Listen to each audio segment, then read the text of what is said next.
उत्तराखंड में उद्योगों को राहत देने पर सरकार विचार कर रही है। बिजली बिल और जीएसटी में छूट मिल सकती है। कन्वर्जन चार्जेस को 2 से 3% पर करने का विचार है। उद्योग मंत्री गणेश जोशी ने अधिकारियों के साथ इस संबंध में बैठक की है, तो उद्योगों को राहत मिल सकती है। उत्तराखंड में उद्योगों को राहत देने पर उत्तराखंड सरकार विचार कर रही है। बिजली बिल और जीएसटी में छूट मिल सकती है। इसके साथ ही साथ कन्वर्जन चार्जेस को 2 से 3% करने पर विचार हो रहा है।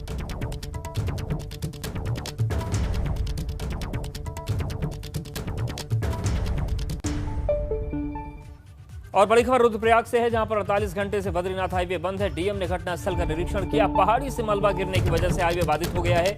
डीएम की तरफ से खाने पीने की व्यवस्था करा दी गई है। जो लोग वहां पर फंसे हुए हैं, राहगीरों के लिए खाने का इंतजाम किया गया है। दरअसल मलबा गिरा और उसके बाद बद्रीनाथ हाईवे बंद हो गया। डीएम मौके पर पहुंचे हैं, काम का जायजा लिया। हालांकि रास्ता बंद होने के बाद बड़ी संख्या में जो गाड़ियां हैं वहां पर फंस गई हैं, बड़ी संख्या में लोग फंस गए हैं। ऐसे में उन लोगों के लिए खाने पीने के इंतजाम भी किए गए रखा है। बड़े वाहन उसमें नहीं निकल सकते हैं, लेकिन छोटे वाहन, एम्बुलेंस वगैरह अल्टरनेट रास्ते से निकले जा सकते हैं। इनको अल्टरनेट व्यवस्था, अल्टरनेट रास्ते चालू कर रखे हैं। इसके अलावा यदि कोई और भी अल्टरनेट रास्ते जो सुचारू करके इनके लिए चालू करे जा सकते हैं, तो उस पर भी कार्रवाई चालू कर दी है। और रोहित डिमरी हमारे साथ जुड़ गए। रोहित, अभी कितना वक्त लगेगा ये रास्ता पूरी तरीके से खोलने में? हाईवे है 58 है, वहाँ रुद्रप्रयाग से 8 किलोमीटर के दूर खाकरा के बीच में मलबा आने से बंद पड़ा हुआ है। रविवार देर रात को यहाँ पर मूसलाधार बारिश के कारण जो है राजमार्ग धंस गया। तकरीबन कह सकते कि 80 से 100 मीटर के बीच यह राजमार्ग धंस गया है। और यहाँ पर अभी भी 2 दिन से लगातार कार्य जारी है, पर लेकिन अभी तक सफलता नहीं मिली है, क्योंकि लगातार यहाँ पर काम भी चल रहा था। ऊपरी से जो पहाड़ी है वह लगातार वहाँ से मलबा भी गिर रहा है, बोल्डर भी गिर रहा है। ऐसी स्थिति में काफी दिक्कतें काम करने में हो रही है। फिलहाल जो डीएम है, जिलाधिकारी महोदय हैं, उन्होंने इस स्थिति का जायजा लिया और उनका यह कहना है कि कल तक जो राजमार्ग है उसे खोल दिया जाएगा, दुरुस्त किया जाएगा। जो लोग यहाँ पे फंसे हुए हैं, बड़े बड़े वाहन यहाँ पे रुके हुए हैं, कि राजमार्ग खुलता है तो उसके बाद आवश्यक सेवाओं की आपूर्ति की जाएगी। तो उनके क्या सकते हैं, उनके लिए रहने खाने की व्यवस्था के लिए उन्हें अधिकारी को निर्देश दे दिए हैं। पर लेकिन कह सकते हैं कि राजमार्ग के बंद होने से लोगों को काफी दिक्कतों का सामना यहाँ पे करना पड़ा है। जो वैकल्पिक मार्ग है, जो लोग फंसे हैं उनके लिए बड़ी मुसीबत का ये वक्त है। शुक्रिया रोहित आपका जानकारी के लिए। उत्तराखंड में बारिश का सीजन अभी आया भी नहीं है, मगर अभी से ही पहाड़ दरकने लगे। ऋषिकेश बद्रीनाथ हाईवे नरकोटा में बाधित है और इस वजह से लोगों के सामने आवाजाही की दिक्कत है। तो वहीं चमोली और रुद्रप्रयाग में जरूरी चीजों की आपूर्ति भी ठप हो गई है।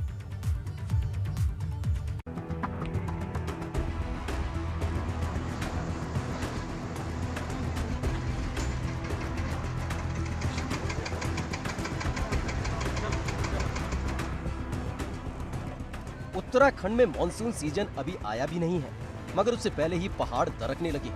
रुद्रप्रयाग में ऋषिकेश बद्रीनाथ हाईवे पर पहाड़ी से मलबा गिरा, जिससे रोड धंस गया। इन दिनों बद्रीनाथ हाईवे पर चारधाम परियोजना के तहत काम चल रहा है। 2 दिन पहले हुई बारिश की वजह से हाईवे नरकोटा में बाधित है। पहाड़ों से लगातार भूस्खलन हो रहा है, जिससे प्रशासन की मुश्किलें बढ़ गई। हाईवे का एक बड़ा हिस्सा अलकनंदा नदी में समा गया है।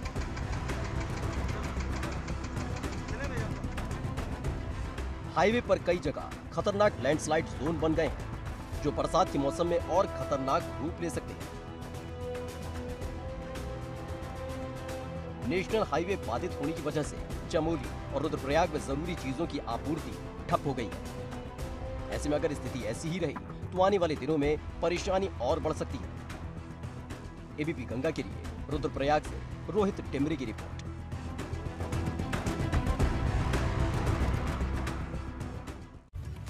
उत्तराखंड में बारिश की वजह से अब कई जगह पर बड़ा नुकसान हो रहा है। कहीं बादल फटने से खेत खलिहान तबाह हो गए, तो कहीं सड़कें बह गई। इस बीच मौसम विभाग ने फिर से चिंता बढ़ा दी है कि अगले कुछ रोज में फिर से बारिश की संभावना है।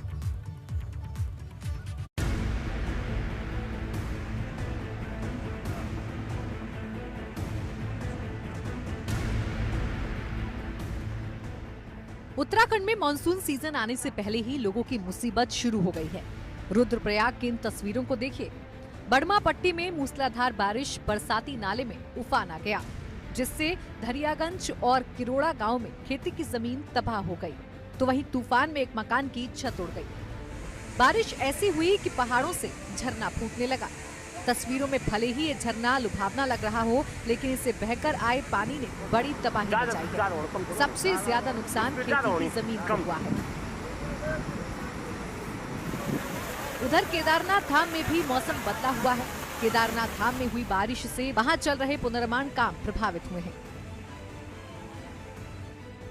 उधर मौसम विभाग की मानिए तो 2 से 5 जून तक प्रदेश में बारिश की संभावना है। इस दौरान मैदानी जिलों में तेज हवाएं चलने का अनुमान है। पिथौरागढ़, बागेश्वर, नैनीताल, टिहरी, देहरादून समेत कुछ जिलों में तेज बारिश की संभावना है। आज 1 जून को उत्तराखंड के अनेक स्थानों में और 2 जून को कुछ स्थानों में हल्की से मध्यम वर्षा और गरज चमक के साथ वर्षा की संभावना है।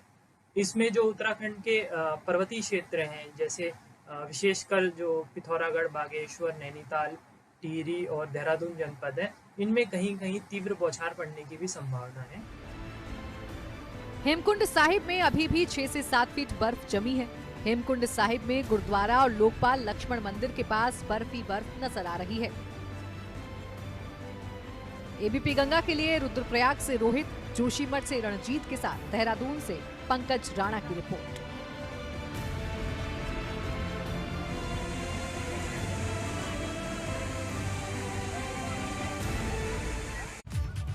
और अब बात करते हैं अल्मोड़ा की, जहां पर नेशनल हाईवे पर बने पुल के बीच का हिस्सा क्षतिग्रस्त हो गया, जिस वजह से पुल पर वाहनों की आवाजाही बाधित है। इस पुल से होकर बागेश्वर और पिथौरागढ़ के लिए आवाजाही होती थी। लोग मांग कर रहे हैं कि पुल की मरम्मत होनी चाहिए ताकि आने वाले वक्त में कोई समस्या न हो। अल्मोड़ा के नेशनल हाईवे पर जो पुल के बीच का हिस्सा है वो क्षतिग्रस्त हो गया है और वाहनों की आवाजाही यहाँ भी रुक गई है। इस पुल से होकर बागेश्वर और पिथौरागढ़ के लिए आवाजाही होती तो, और देखिए कितना बड़ा हिस्सा टूटा है और फिलहाल पुल बंद कर दिया गया है। लोग मांग कर रहे हैं कि इसकी मरम्मत ठीक से होनी चाहिए। और पौड़ी के बैंगवाड़ी गांव में बादल फटने से काफी नुकसान हुआ। जिला प्रशासन की टीम अब नुकसान का आकलन करने में जुट गई है। खुद डीएम पौड़ी ने भी आपदा प्रभावित क्षेत्र का मुआयना किया और बादल फटने के कारण आई आपदा से क्षति की जानकारी ली। आपदा की वजह से इस क्षेत्र की पेयजल लाइन भी क्षतिग्रस्त हो गई है, जिससे ग्रामीणों को इन दिनों जल स्रोतों से पेयजल की आपूर्ति करनी पड़ रही। हालांकि पेयजल लाइन को सुचारू करने में जल संस्थान जुट गया है। जल संस्थान का कहना है कि 3 से 4 दिन के भीतर पेयजल आपूर्ति सुचारू कर ली जाएगी। वहीं गांव को जाने वाले पैदल मार्ग और खेतों में भी मलबा भरा हुआ है। मलबा और बोल्डर हटाने के लिए जेसीबी की मदद ली जा रही है। हमारा गौशाला को नुकसान हुआ था, उसको नुकसान का भी जायजा लिया है। साथ में जो ग्राम पंचायत जो सड़कें जो पैदल यातायात मार्ग था वो भी क्षतिग्रस्त हुआ है और कुछ पेयजल योजनाएं भी क्षतिग्रस्त हुई हैं। जल संस्थान के अधिकारी भी आज यहाँ पे उपस्थित हैं, साथ में बीडीओ साहब हैं और एसडीएम साहब हैं। सभी को निर्देशित कर दिया गया है तत्काल जो भी मलबा जमा हो गया उसको हटाने की कार्रवाई किया जाएगा जेसीबी के माध्यम से। साथ साथ में जहाँ जहाँ पे मार्ग क्षतिग्रस्त हुआ है उसका आकलन बनाते हुए तत्काल निर्माण कार्य प्रारंभ कर दिया जाएगा। तो बहुत ज़्यादा हुआ, सारे 4-5 खेत रह गए हमारी गाय की चारा हुआ था और दो हमारे गोबर प्लांट वो बह गए। हाँ, जैविक खाद। 12 जून को देहरादून के आईएमए में होने वाली पासिंग आउट परेड में इस बार भी कैडेट्स के परिवार वाले शामिल नहीं हो सकेंगे। दरअसल कोरोना की वजह से ये फैसला लिया गया है।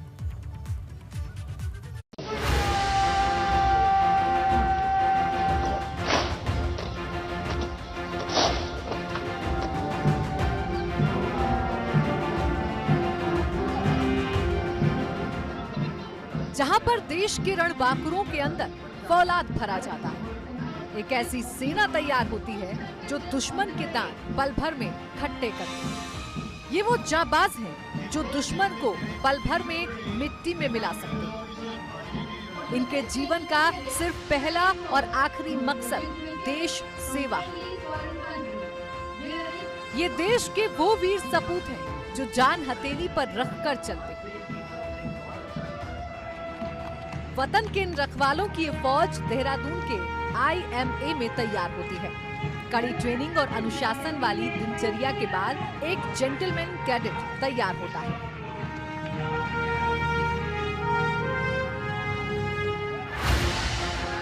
जाहिर है ये लम्हा इन जेंटलमैन कैडेट्स के लिए बेहद खास होता है। जब एक जेंटलमैन कैडेट ऑफिसर बनता है तो उसकी खुशी छिपाई नहीं छिपती।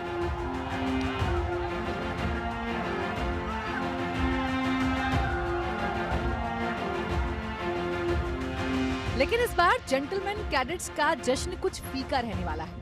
12 जून को होने वाली IMA की पासिंग आउट परेड में इस बार कैडेट्स के परिजन शामिल नहीं हो पाएंगे। इससे पहले जून 2020 में कोविड की वजह से कैडेट्स के परिवार वालों को पासिंग आउट परेड में आने की इजाजत नहीं दी गई है, जबकि दिसंबर 2020 में हुई POP में भी हर कैडेट के 2 परिजनों को ही परेड में आने की इजाजत दी गई है। ये लम्हा कैडेट्स और उनके परिवार के लिए बेहद खास होता है, इसीलिए वो इसे अपने परिवार के लोगों के साथ सेलिब्रेट करना चाहते हैं।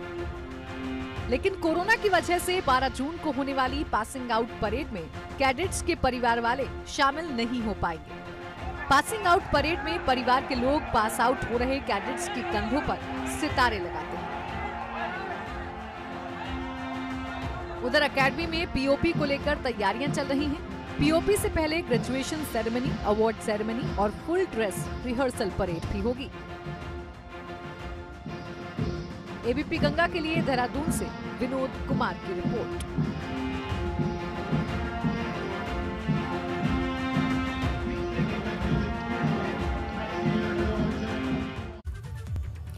कोविड कर्फ्यू के दौरान नियम तोड़ने वालों पर पुलिस कार्रवाई कर रही है। देहरादून में नियम तोड़ने वालों पर पुलिस ने कार्रवाई की है। इसी पर देखिए हमारे संवाददाता पंकज राणा की ये रिपोर्ट। उत्तराखंड में कोरोना कर्फ्यू 8 जून तक बढ़ा दिया गया है और सरकार ने इसमें हल्की राहत देने की कोशिश की है। देहरादून में भी राहत दी गई है और उसके बावजूद आप देखिए तमाम जो लोग हैं वो घरों से निकल रहे हैं। हो सकता है कि ये लोग खरीदारी करने गए हों, लेकिन जिस तरह से भीड़ आप गाड़ियों की देख रहे हैं उससे साफ अंदाजा लगाया जा सकता है कि लोगों के अंदर कोरोना को लेकर अब ज़्यादा डर नहीं रहा है, क्योंकि मामले लगातार घट रहे हैं। तो इस लिहाज से लोग ये भी सोच रहे हैं कि वो घरों से निकलें। तमाम तरह की चीज़ें आप यहाँ पर देख रहे हैं। पुलिस अपना काम कर रही है। पुलिस के जो जवान हैं वो लगातार मुस्तैद हैं और जो लोग फिजूल में घर से निकल रहे हैं, जिनका कोई काम नहीं है, उनके चालान भी काटे जा रहे हैं। लगातार पुलिस लोगों को रोककर ये भी जानकारी हासिल कर रही है कि आप किस काम से जा रहे हैं। और सबसे बड़ी बात यह है कि दुपहिया वाहनों पर जो 2 लोग हैं, सवारियां 2 हैं, तो उनके चालान काटे जा रहे हैं। चौपहिया वाहनों में भी सवारियां 2 से ज़्यादा हैं तो उनसे भी पूछताछ की जा रही है और उनके भी चालान काटे जा रहे हैं। तो कह सकते हैं कि कोरोना कर्फ्यू के दौरान जहाँ सरकार एक तरफ कोरोना के मामलों को कम करने के लिए लगातार कर्फ्यू लगा रही है, उसके बावजूद भी लोग फिजूल घर से निकल रहे हैं। उनके अंदर ये डर नहीं है कि अगर कोरोना के मामले फिर से ज़्यादा बढ़ने लगे तो लॉकडाउन जैसी स्थिति फिर बन सकती है। देहरादून से ABP गंगा के लिए पंकज राणा। और आगे बात करते हैं काशीपुर की। काशीपुर में 18 से 44 साल की आयु के लिए खोले गए वैक्सीन सेंटर में वैक्सीन नहीं होने से वो खाली नजर आ रहे हैं। तो वहीं 45 साल उम्र के लोगों को टीकाकरण के लिए जागरूक करने के लिए प्रशासन अभियान चला रहा है। उधर काशीपुर में बाजार खुलते ही कोविड के नियमों की धज्जियां उड़नी शुरू हो गई। बाजार में खरीदारी के लिए भारी भीड़ उमड़ रही है। आलम यह है कि मुख्य बाजार में जाम लग गया है, तो अनलॉक की प्रक्रिया शुरू होते ही लापरवाहियों का दौर फिर से शुरू हो गया।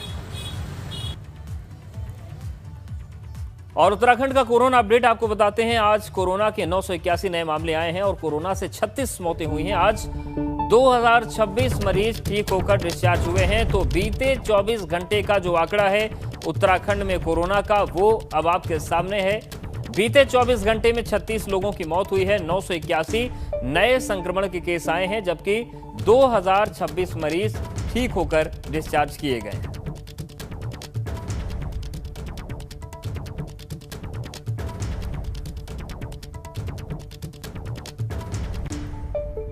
कोरोना काल में श्रम विभाग ने ESI के लाभार्थियों को लेकर नया फैसला लिया है। प्रदेश में कोविड-19 से हो रही मौतों को देखते हुए श्रम विभाग ने निर्णय लिया कि अब राज्य में ESI लाभार्थियों या कर्मचारी की मौत होने पर उनके वेतन का 80% पेंशन का लाभ उनके परिवार के उत्तराधिकारी को मिलेगा। यानी कि वेतन का 80% पेंशन की व्यवस्था श्रम विभाग ने की है। कोविड महामारी को देखते हुए अगर उसकी मृत्यु हो जाती है, क्योंकि वो परिवार का कमाऊ सदस्य है, तो उसका परिवार बिल्कुल इतने असहाय जैसी स्थिति में आ जाता है। तो इसलिए विचार विमर्श करने के बाद हमने ये निर्णय लिया है कि ऐसे श्रमिक को उसके जो अंतिम वेतन होगा, जब उसकी मृत्यु हुई है, जो भी वेतन वो ले रहा था उसका 80% उसके पारिवारिक पेंशन के रूप में उसके उत्तराधिकारी को दी जाएगी कैबिनेट मंत्री बिशन सिंह चुफाल रामनगर और हल्द्वानी के दौरे पर रहे। इस दौरान बिशन सिंह चुफाल ने रामनगर में 55 करोड़ की लागत से बन रहे सीवेज ट्रीटमेंट प्लांट का निरीक्षण किया। इस सीवेज प्लांट का काम 95% पूरा हो चुका है। तो वहीं हल्द्वानी में करीब 35 करोड़ की लागत से बन रहे सीवर ट्रीटेड प्लांट का बिशन सिंह चुफाल ने निरीक्षण किया। इस प्लांट में मार्च 2022 तक तैयार किया जाना है, लेकिन कोरोना की वजह से काम की जो रफ्तार है वो काफी धीमी हो गई।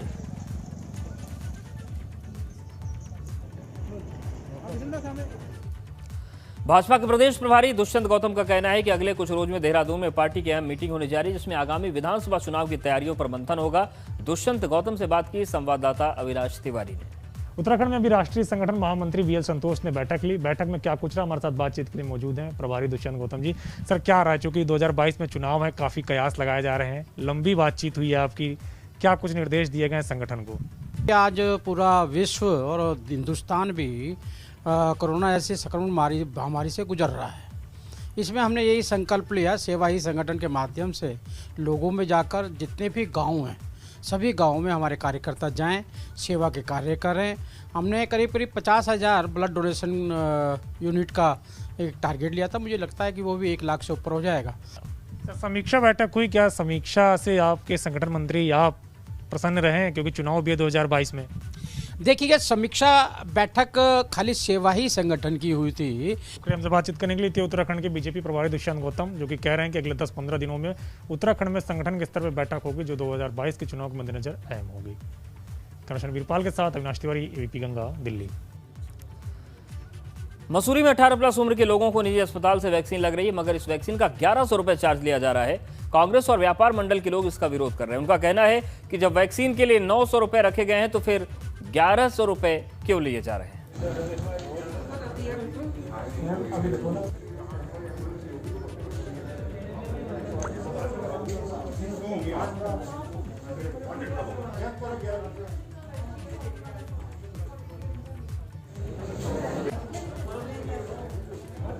कोरोना के खिलाफ लड़ाई में आमजन की मदद के लिए मिशन हौसला की शुरुआत हुई। मिशन हौसला में हर जिले और बटालियन में कोविड कंट्रोल रूम बनाया गया है, जिसके जरिए 31 मई 2021 तक पुलिस जवानों ने हर संभव सहायता दी गई।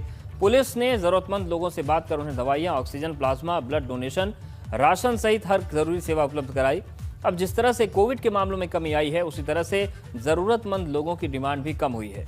मिशन हौसला को मिशन मोड में खत्म किया जा रहा है, लेकिन हेल्पलाइन नंबर पहले की तरह चलते रहेंगे और पुलिस की तरफ से मदद की जाती रहेगी।